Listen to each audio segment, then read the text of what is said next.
Awake my heart, the testimony of the two. And behold, there appeared unto them Moses and Elijah. Matthew 17:3. The more one thinks about the appearance of those two Old Testament worthies on the mountaintop, the more remarkable it becomes.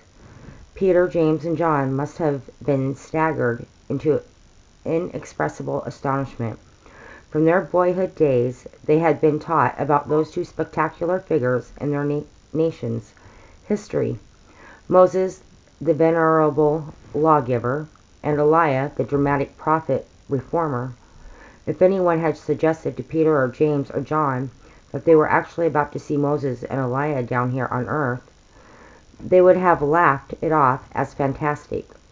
The more so since Moses had now been gone 1400 years, and the fiery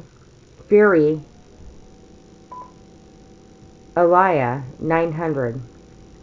Yet there they now were, Moses and Elijah, on the hilly headland, and the three disciples were seeing them talk with the transfigured Jesus. But did they come to draw attention to themselves? No. They came to bear witness to him. Even our Lord Jesus. Moses represents the law. Elijah represents the prophets. And these two men, the law and the prophets, do fresh homage to Jesus and point to him as a fulfillment of both. He fulfills all that the law demands and all that the prophets promise. For Christ is the end of the law for righteousness to everyone that believeth. Romans 10:4.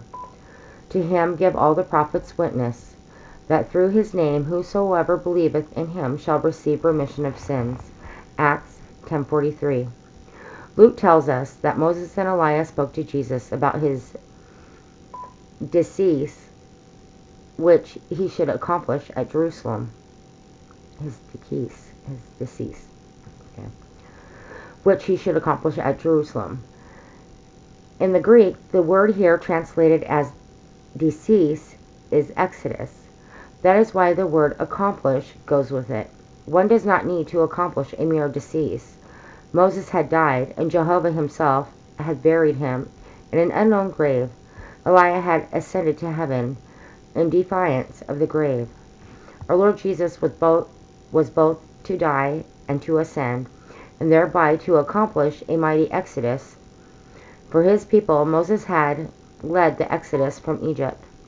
Elijah had headed up an exodus from apostasy. But Jesus was to accomplish the exodus of all the redeemed people from bondage to sin and death and Satan. It was that to which Moses and Elijah came to bear testimony. The presence of Moses and Elijah on the summit not only bears witness to human survival beyond the grave, but to the continuity of personal individuality and to reciprocal recognition among those who are now yonder.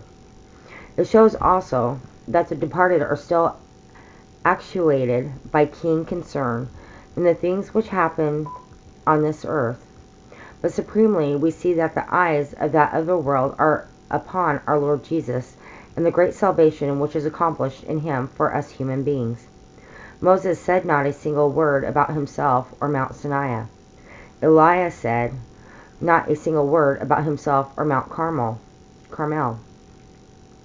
No, the one topic was Christ and him crucified, and those two visitors from the beyond, the entire Old Testament and the invisible world, were focused upon him. That is what the three wondering spectators, Peter and James and John, were meant to grasp, as indeed the awesome voice from heaven soon taught them, and that is what we ourselves must ever remember. We are to be continual pointers to him.